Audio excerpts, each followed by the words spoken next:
E aí pessoal, tudo bom com vocês? Leozinho na área novamente para mais um react. A gente vai estar vendo aqui agora como os luas superiores se tornaram Onis, as histórias. Pô, foda, é que eu li o mangá completo e não lembro caralho de nada, tá ligado? Aí vocês me pediram, vocês comentaram, teve um comentário que vocês pediram pra me ver. Eu vou estar vendo agora, tá ligado? Lembra de alguma coisa? Não, mas eu vou estar vendo. Então só vamos. Se inscreve no canal aí. 3, 2, 1, foi. Todos os luas superiores já foram humanos antes de se tornarem Onis. Graças a Deus. É por isso que neste vídeo eu vou te mostrar a história de todos os luas superiores. E fica até o final do vídeo, que é uma história mais macabra que a outra. Sair. Galera, os luas superiores são os Onis mais fortes de todos. E eles passaram por muitas coisas até se tornarem Oni. Alguns deles já eram maus desde antes. Já outros só se transformaram em Onis pra conseguir poder. Mas então, galera, eu peço pra você deixar o seu like, né? Porque isso me ajuda demais. E também se inscreva e ative o sininho, porque desse jeito você vai receber todos os novos vídeos do canal. Mas então, vamos ver essas histórias. Bom. O antigo Lua Superior 6, Qual? Adachi o Gyutaro. Os irmãos. Adachi nasceu há muitos anos com o nome de Umi, em um lugar para onde mulheres doentes e velhas que não podiam mais trabalhar nos bordéis eram enviadas e deixadas para morrer. Era a mãe sua deles? mãe biológica era uma dessas mulheres de lá, tendo dado à luz seu irmão mais velho alguns anos antes, o Gyutaro. Eu achei que eles eram o seu irmão gêmeos. notou que a sua mãe era gravemente instável mentalmente, tendo tentado se matar e matar o seu filho várias vezes. Ela também abusou dele fisicamente por não ter dinheiro para mantê-lo alimentado, forçando ele a se defender sozinho. E aí, Quando a Umi bonitona. nasceu, a sua mãe odiava ela por causa da cor do seu cabelo e dos seus olhos, e tentou matar ela também. Um dia, a mãe deles tentou cortar o cabelo da Umi com uma navalha, mas o Gyutaro ficou furioso e começou a enlouquecer. Isso levou a sua mãe a se distanciar deles. A Umi foi criada principalmente por seu irmão mais velho, até o início da adolescência, quando a sua mãe faleceu com uma doença. O Gyutaro notou que mesmo quando criança, a Umi tinha um rosto... Não, mas cortou o cabelo? Aqui parece que, se eu não me engano, ela tinha tacado fogo nela, não? Aquela toda torta, a menina.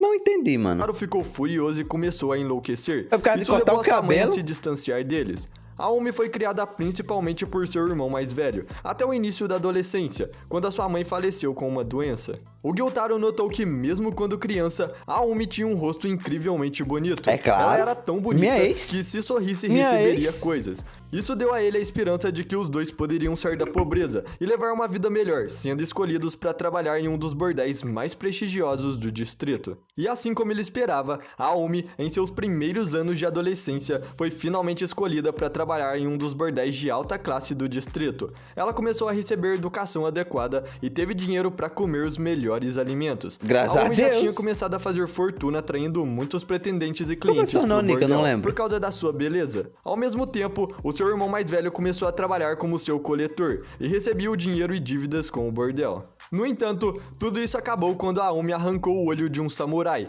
um cliente dela, quando ele insultou seu irmão enquanto seu irmão estava fora cobrando dívidas. Por causa disso, ela foi amarrada e queimada viva e deixada para morrer em uma vala. Mas o seu irmão encontrou ela e começou a entrar em pânico ao ver o seu estado de quase morte. Eles foram então descobertos pelo mesmo samurai, que ela cegou, acompanhado pelo gerente da casa em que ela trabalhava. Os dois tentaram matar a Umi e o Gyutaro, mas foram mortos pelo seu irmão, que então pegou o corpo da sua irmã e carregou ela pela cidade em busca de ajuda. Mas ele percebeu que tudo isso foi em vão, porque ninguém os ajudaria. Enquanto o Gyutaro desmaiava de exaustão e cansaço por causa dos seus ferimentos graves, o Doma deu de cara com os dois irmãos. E com pena deles, ele se ofereceu para ajudar os dois, transformando eles em Onis. Ele então desafiou os dois a se tornarem fortes o suficiente para serem escolhidos pelo Muzan e se juntarem aos 12 luas do lado dele. Muitos anos depois de se tornar um Oni, Adachi já tinha ganhado uma reputação por sua crueldade. As atividades dela e do seu irmão chamaram a atenção do Muzan,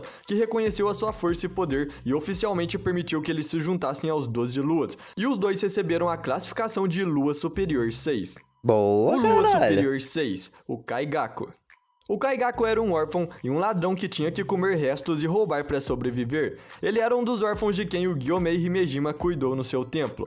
Depois que ele foi pego pelas outras crianças que moravam com ele por roubar o dinheiro do templo, ele foi perseguido à noite e encontrou um Oni. Mas para não ser morto, ele deixou o Oni entrar no templo para pegar as outras crianças. Mano. O Kaigaku desenvolveu a crença de que a força e a sobrevivência eram as únicas coisas que mereciam ser respeitadas. E ele estava disposto a rastejar e implorar por sua sua vida se fosse o necessário para sobreviver. Depois de um tempo, ele foi levado pelo Jigoro, o antigo Hashira do Trovão, junto com o Zenitsu, e ele aprendeu a respiração do Trovão. Ele ficou determinado a se tornar o sucessor do Jigoro e o novo Hashira do Trovão, mas o Jigoro insistiu que ele e o Zenitsu que se tornariam seus sucessores, apesar da fraqueza e da natureza tímida do Zenitsu. Isso fez ele ficar furioso, já que ele era mais forte que o Zenitsu, e o Zenitsu só conseguiu usar a primeira forma, enquanto ele conseguiu usar todas as outras. É muito foda, a luta dos dois no final, tempo velho. Depois da morte do Lua Superior 6, Adachi o Gyotaro, ele encontra a Lua Superior 1, o Kokushibo, e com medo, ele rasteja pela sua vida. O Kokushibo então dá o seu sangue pra ele e começa a sua transformação em um Oni, e ele ocupa o lugar de Lua Superior 6. Brabo. O Lua Superior 5, o Gyoko. O Gyoko mano, eu vivia tenho uma nos raiva arredores de uma desse, vila mano. de pescadores Essa perto da cebosa costa. demais, e ele gostava mano. de coletar várias carcaças de peixes e fazer outras coisas estranhas. E por isso, ele era tratado diferente pelas pessoas. Ele perdeu seus pais muito jovem. Eles saíram pra pescar e nunca mais voltaram. Os seus corpos afogados foram encontrados gravemente danificados. É assim que então fala, os agora quando moradores abandona o mantiveram filho, mano, eu vou distância, pescar. pensando que ele tinha enlouquecido. Mais diferente do que as pessoas achavam, ele ficou fascinado com a beleza dos corpos afogados dos seus pais. E depois disso, o Gyoko matou uma criança da aldeia que veio provocar ele, e enfiou o corpo dessa criança em um jarro. E furiosos, os pais da criança atacaram Oxi. o Gyoko com um garfo de pesca de 2 pontas. Carai. E ele foi deixado pra morrer lá. Meio-dia se passou e ele ainda estava vivo. E o Muzan estava passando por ali. Ele então viu o Gyoko no chão e decidiu transformar ele em um Oni. O antigo Lua Superior 4, o Hantengo. Como Esse é humano, da hora. o Hantengo Esse é era da hora pra conhecido por ter caralho. cometido muitos crimes, roubando de inúmeras pessoas inocentes e matando elas ao mesmo tempo. E ainda ele alegava que ele era inocente e que não foi ele quem cometeu esses crimes. Ele falou que as suas mãos eram as únicas culpadas pelas suas ações, dando a entender que ele também era mentalmente estável e provavelmente um pouco louco por causa dessas afirmações. Depois de um tempo roubando e matando, ele foi capturado por um oficial da lei de alto escalão e foi condenado à morte por decapitação. Apesar das suas alegações de inocência, eles não quiseram ouvir o Hantengo. Então, enquanto estava preso e aguardando a sua execução, ele foi abordado pelo Muzan. Esse daí ele é mó medroso, mano. Mas, tipo, naquela última forma dele, que ele vira um bichão foda, é foda. Ofereceu pra É ajudá-lo foda. após sentir pena da sua situação. O Muzan passou a dar a ele um pouco do seu sangue, transformando ele em um Oni. Após a sua transformação, ele escapou da sua prisão e atacou o oficial que condenou ele à morte, e passou a ocupar o cargo de Lua Superior 4. O Lua Superior 4, Anakimi. No mano, eu não gosto Anakimi dessa, era uma mano. Eu não artista de gosto. bioamadora lutando pra ganhar a vida, mas o homem com que ela se casou era viciado em jogos de azar, que desperdiçou seus ganhos e economias sem contribuir com nada pra melhorar as suas vidas. Durante a noite, ela iria tocar a sua bio em um determinado palco, mas ela descobriu que o seu marido roubou seu vestido de apresentação e desperdiçou na aposta. E enfurecida com isso, Anakimi matou seu marido usando um martelo. E pouco depois de matar o seu marido, Anakimi percebeu que estava quase na hora Filha marcada da pra ela puta, subir no mano. palco. E ela foi forçada a subir no palco com um vestido surrado. No entanto, a multidão não gostou da sua aparência, e com a sensação traumática de matar pela primeira vez ainda na sua mente, as suas mãos tremiam de nervosismo enquanto ela tocava sua bioa. Mas, surpreendentemente, o som vindo da bio enquanto Anakimi tocava com extrema tensão era tão bonito que o seu público aplaudiu sua performance e gritou de Porra, agitação. braba. Tanto seus clientes quanto o dono do palco ficaram satisfeitos com o resultado inesperado, e Anakimi ganhou um belo salário. Desde então, Anakimi desenvolveu o hábito perturbador de matar pessoas todas as vezes antes de tocar a sua bio. Estranhamente, toda Beleza, vez que ela pô. tocou a sua bio após matar, a sua performance recebeu aplausos extraordinariamente positivos de clientes e gerentes do palco. E A em mulher um ficou dia, como louca, ela tinha uma mano. apresentação pra fazer, ela perseguiu a sua vítima pra matá-lo. Essa Era o vítima era Muzan. ninguém menos que o Muzan Kibutsuji. Mas o Muzan era um Oni, e Anakimi descobriu isso da pior maneira possível. Mas o Muzan ficou impressionado com as habilidades de busca da Anakimi, então ele poupou a sua vida e a ofereceu para se tornar um Oni. Anakimi aceitou a sua oferta, tornou-se um Oni e finalmente tornou-se um dos servos do Muzan, ocupando o lugar de Lua Superior 4. Da hora, mano. A história A dela Lua é da hora Superior pra 3, caralho. o Akaza. O Hakuji nasceu e foi criado nas favelas. Ele era filho de um pai doente que ele amava profundamente. A fim de pagar por remédios, o Hakuji roubou pessoas na cidade, mas foi pego 3 vezes. Ele foi espancado e marcado com tatuagens, e ameaçado de cortar os seus braços na próxima vez que fosse pego. E foi até mesmo chamado de criança demônio. Quando o Hakuji voltou para casa após a sua terceira surra, um morador informou que o seu pai, ao saber da sua prisão, se enforcou. Na carta que ele deixou, ele afirmou que queria que o Hakuji vivesse uma vida plena e não queria tomar remédios se os ganhasse por meios desonestos. Com as suas tatuagens criminosas e sem casa para onde voltar, o Hakuji acabou sendo banido da favela. Devastado pela perda do seu pai e furioso com a sociedade em que viviam, onde ele não podia pagar os remédios do seu pai, ele começou a brigar com as pessoas e a espancar o pai dele era doente e ele se matou pra poupar. Caralho, mano. Um dia, depois de quase matar 7 homens adultos em uma aldeia, ele foi abordado pelo Keizo, o proprietário de um dojo na aldeia. E irritado com o comportamento alegre do homem, o Hakuji o desafiou para uma luta, mas foi derrotado muito fácil. O Keizo acolheu para que ele pudesse cuidar da Koyuki, a sua filha doente. A sua mãe, que antigamente cuidava dela, se afogou por causa do estresse e o Keizo teve que trabalhar para manter eles. Então o Hakuji foi encarregado de cuidar dela. Já acostumado a cuidar do pai, ele tinha poucos problemas para cuidar da Koyuki. O herdeiro do dojo ao lado estava apaixonado por ela, mas ele tinha uma personalidade extremamente violenta e arrogante. E um dia ele forçou ela a sair quando ela estava em péssimo estado. Isso fez ela começar a ter um ataque de asma, e então ele abandonou ela por medo. O Hakuji mais tarde encontrou ela sozinha e com dor, e levou ela de volta pra casa. Aí ele foi se vingar. Assim, o Keizo e o Hakuji ficaram muito irritados, e foram e lutaram no dojo ao lado. Depois que o Hakuji derrotou 9 pessoas, ele fez elas prometerem nunca mais se envolver com o dojo do Keizo, e nem com a Koyuki de novo. O herdeiro do dojo rival ficou com raiva, e perdeu a compostura. Então ele balançou uma espada de verdade em vez de uma de madeira pra cima do Hakuji. Mas o Hakuji deu um soco na espada e quebrou ela. Caralho, o dojo ao lado ficou comovido com a beleza dessa técnica, então aceitou a perda e pediu desculpas pela grosseria do seu herdeiro. Então eles pararam de perturbar o dojo do Keizo. 2 anos depois, a Koyuki estava com boa saúde e conseguia ficar em pé e fazer as tarefas domésticas. O Hakuji continuou treinando como aluno do Keizo e o dojo começou a crescer. E um dia, o Keizo ofereceu pro Hakuji para ele assumir o dojo e levar a Koyuki como a sua noiva, para surpresa e constrangimento do Hakuji. Ele concordou e prometeu proteger os dois, mesmo ao custo da sua própria vida. Depois disso, em um festival, a Koyuki contou para ele sobre o seu passado e perguntou se ele realmente concordava com a proposta do seu pai. Então ele confirmou para ela que sim e prometeu protegê-la pelo resto da sua vida. Mas o herdeiro do dojo rival ouviu sobre o casamento do Hakuji com a Koyuki. Então ele reuniu alguns discípulos enfurecidos e lutou contra o Hakuji, mas eles perderam.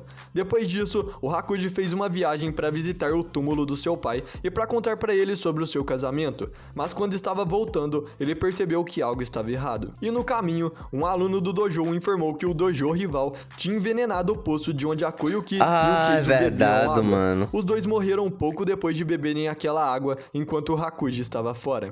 E enfurecido com isso, o Hakuji matou todos os 67 membros do dojo rival. Caralho! É por isso que eu gosto da casa, mano. O bicho é bom, o bicho é bom. Com as próprias mãos, é bom, mano. Batendo tanto neles a ponto dos seus corpos não serem mais reconhecíveis. Caralho! Esse incidente chamou a atenção do Muzan, e mesmo que ele tenha ficado desapontado ao descobrir que tinha sido um humano e não um Oni que havia cometido esse ato tão horrível, ele decidiu fazer de Hakuji um dos 12 luas. O Hakuji, sem nada para proteger e tendo perdido a sua vontade de viver, aceitou e se tornou o Oni Akaza. Depois de se tornar um Oni, ele perdeu as suas memórias de quando era humano. Ele tinha apenas um desejo, que era de se tornar o mais forte, mesmo não sabendo o motivo pelo qual ele queria se tornar forte. Cada desejo, mas mesmo mano, depois de se tornar um Oni, ele foda, se recusou a comer ou muito machucar mulheres. Bom, e por causa da sua força, o Muzan apenas usou ele para missões especiais, como procurar o lírio aranha azul. Que foda, velho. O Lua Superior 2, o Doma.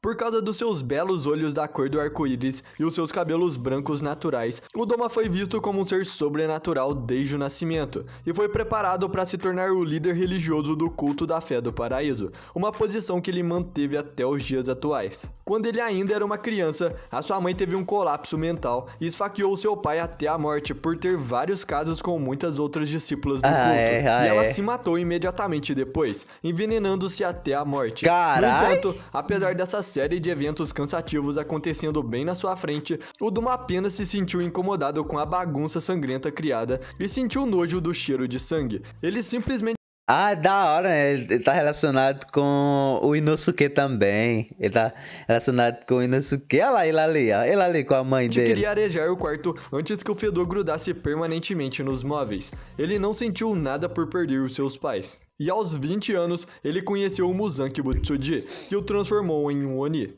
Depois de se tornar um Oni, o Doma se tornou o nível 6 superior dos 12 luas. Durante esse tempo, enquanto ele andava pelo distrito e devorava a carne das garotas, ele tropeçou nos irmãos Gyutaro e Daki, que estavam à beira da morte. O Gyutaro tinha sido apunhalado pelas costas e estava sangrando lentamente até a morte, enquanto a sua irmã Daki foi queimada a ponto de ficar irreconhecível. Fingindo ser um cara legal, o Doma se ofereceu para transformar os dois em Onis e salvar eles, dando-lhe seu sangue para iniciar a sua transformação. Ele ainda os desafiou a se tornarem poderosos o suficiente para serem reconhecidos pelo Muzan e se tornarem um nível superior nos 12 luas. E depois de um tempo, o Doma teve uma breve história com o Inosuke Hashibira. Da hora pra caralho. A Kotoha Hashibira, escapou da sua casa abusiva com seu pai e encontrou refúgio no culto da Fé do Paraíso. O marido e a sogra da Kotoha também entraram no culto, mas o Doma disse que eles eram muito barulhentos, então matou eles e abandonou seus corpos nas montanhas. Mesmo que o Doma considerasse a Kotoha estúpida, a sua beleza e talento para cantar convenceram o Doma a não devorar ela e simplesmente deixá-la viver a sua vida. No entanto, ela descobriu que ele estava devorando os outros seguidores e fugiu do templo com o Inosuke nos seus braços. E antes que ela pudesse ser morta, ela jogou o Inosuke de um penhasco em um rio na esperança de que ele sobrevivesse. O Doma logo alcançou ela e começou a devorá-la rapidamente. É muito foda, mano. É muito foda, mano. Depois disso, o Doma ainda encontrou e lutou contra Kanai Kocho. Ele a feriu mortalmente, mas foi forçada a fugir porque o sol já estava nascendo. Esqueci o nome dela. A Lua Superior 1, o Kokushibo. Ah, o invejoso! Nascido no período Sengoku, invejoso! O nome de nascimento do Kokushibo era Mishikatsu Tsugikuni. Ele tinha um irmão gêmeo. Na época em que ele e seu irmão Iorichi nasceram, gêmeos eram considerados um mau presságio, e quando seu pai viu que Iorichi tinha uma estranha marca de nascença na sua testa, ele declarou que iria matar o Iorichi. Mas a sua mãe ficou indignada com isso, e um acordo foi feito, que em vez de ser morto, o Iorichi seria enviado ao templo e se tornaria um sacerdote ao completar 10 anos. O Iorichi e o Mishikatsu cresceram de forma muito diferente. O Iorichi foi confinado a uma sala de 3 tatames separado do resto da casa e foi mantido longe do seu irmão. O Mishikatsu, que teve que ir escondido para ver seu irmão, teve pena do Iorichi, que foi considerado surdo até os 7 anos, e sempre se agarrava ao lado da sua mãe toda vez que o Mishikatsu acho muito foda isso aqui, tá ligado? Acho muito foda. Ele deu para o Iorichi uma flauta que ele mesmo fez. Por volta de quando o Mishikatsu tinha 7 anos, ele praticava golpes de espada, enquanto seu irmão só assistia. Foi então que o Iorichi falou pela primeira vez. Ele falou que queria ser um samurai como seu irmão, mas a declaração do Iorichi de seu objetivo de se tornar um samurai como seu irmão foi rejeitada, porque ele seria enviado ao templo quando fizesse 10 anos. Mesmo assim, o Iorichi continuou a assistir ao treinamento do Mishikatsu, e um dia, um dos homens do seu pai se ofereceu para dar algumas instruções para o Iorichi. Mesmo que o homem apenas tenha mostrado uma postura básica, o Iorichi foi capaz de acertar 4 golpes nesse homem. Isso deixou o Mishikatsu perplexo, porque ele nunca tinha acertado nenhum golpe no homem. Então ele implorou para o seu irmão para que ele ensinasse o seu segredo. Mas para a decepção do Mishikatsu, Iorichi não gostou de machucar alguém, e falou que não queria mais se tornar um samurai. Essa conversa fez o Mishikatsu perceber que para o Iorichi, os corpos das coisas vivas eram transparentes, e por causa disso, ele começou a treinar mais pesado ainda. Enquanto o Mishikatsu treinava, ele sentiu inveja do seu irmão. Ele sentia que o seu irmão estava desperdiçando seu talento natural. Ele também temia que agora que o seu pai provavelmente sabia sobre o imenso potencial do Iorichi, os seus papéis seriam trocados, e ele seria enviado ao templo no lugar do Iorichi. E o Iorichi também percebeu isso. Então, na noite em que a sua mãe morreu por uma doença, ele foi ao quarto do Mishikatsu às 3 horas da manhã para contar a notícia para o seu irmão e também para se despedir do Mishikatsu, porque ele planejava ir ao templo antes que o seu pai pudesse fazer dele o novo sucessor. Mas o Mishikatsu estava irritado e observou o seu irmão partir sem dizer nada. O seu ciúme do seu irmão só aumentou quando ele leu o diário da sua mãe após a morte dela, que revelou que o Iorichi sabia tudo sobre a doença da sua mãe e a fraqueza do lado esquerdo do seu corpo. A partir de então, o Mishikatsu ficou ressentido com o Iorichi. É verdade. Porque vai delegar a desgraça. Porque, tipo, a galera achava que ele se agarrava a ela, mas não. Ele ajudava ela, mano. Tipo, ajudando ela a se apoiar. A partir Muito de então, foda, mano. o Michikatsu ficou ressentido com o Iorichi, que ele percebeu não ter apenas um dom físico, mas também ser um gênio. 10 anos depois, o Michikatsu se tornou um samurai e se casou com uma mulher que teve 2 filhos com ele. E uma noite, um Oni atacou seu acampamento, mas foi rapidamente morto pelo Iorichi, que veio no seu resgate. Então, dominado pelo ciúme, o Michikatsu abandonou a sua família e se tornou um caçador de Onis, treinando junto com o Iorichi. Durante esse tempo, ele treinou ao lado de um usuário de respiração do vento e aperfeiçoou suas habilidades com a espada junto com eles. Com o tempo, o Michikatsu despertou uma marca do caçador de Onis e desenvolveu um estilo de respiração derivado da respiração do sol, respiração da lua. Respiração da lua. Mas mesmo assim, ele estava frustrado por ser incapaz de superar o seu irmão, e também por temer a morte predestinada daqueles que despertam suas marcas do caçador de Onis. Então, com isso, o Michikatsu foi persuadido pelo Muzan Kibutsuji e se tornou um Oni. E por desejo de poder e medo da morte, o Michikatsu se tornou um Oni e assumiu o nome de contra o irmão dele é muito foda. E por ele ser um usuário de respiração, ele levou 3 dias para se transformar totalmente em um Oni. E depois de se tornar um Oni, ele se tornou o nível superior 1 dos 12 luas, permanecendo nesse nível por centenas de anos, enquanto seu nome original se perdeu na história. 60 anos depois de se tornar um Oni, o Kokushibo ficou cara a cara com o Iorichi de novo. O Iorichi ficou triste pelo fato de que o Kokushibo agora é um Oni, e que ele tem que matá-lo. O Iorichi então supera o Kokushibo completamente, até mesmo cortando a sua garganta. Muito o bom, Kokushibo mano. então se lembra do seu passado junto, e começa a gritar com raiva como os deuses sempre sorriam pra ele, e como ele foi abençoado com habilidades sobrenaturais como um espadachim, mesmo deixando ele viver até a velhice, enquanto todos os outros indivíduos com a marca morreram aos 25 anos. Mas, antes que o Iorichi tivesse a oportunidade de cortar a cabeça do Kokushibo totalmente, ele morre de pé por causa da velhice. E enfurecido pelo sentimento de inferioridade, o Kokushibo cortou o Iorichi ao meio e viu a flauta que ele mesmo tinha dado pro seu irmão. E sabendo que o Iorichi ainda o considera muito mesmo depois de ele se tornar um Oni, o Kokushibo não conseguiu evitar derramar uma lágrima. Mais tarde, ele decidiu manter a flauta, sendo incapaz de realmente romper o seu vínculo com seu irmão. E você chegou até aqui Eu odeio ele, mano. Deixa o like pra me ajudar a continuar trazendo mais vídeos assim. Porque, tipo, eu odeio ele, porque, tipo, o irmão dele sempre foi um nenezinho com ele, tá ligado? Sempre meio que cuidou, sempre gostou, você percebe. E o Kokushibo sempre foi um cuzão lixo, mano. Arrombado do cara. Mas é isso aí, mano. É isso aí, tá ligado? Nos comentários me recomendem algum vídeo que vocês querem que eu veja aí mais ainda. E deixem um like, mano. Valeu, falou, fui.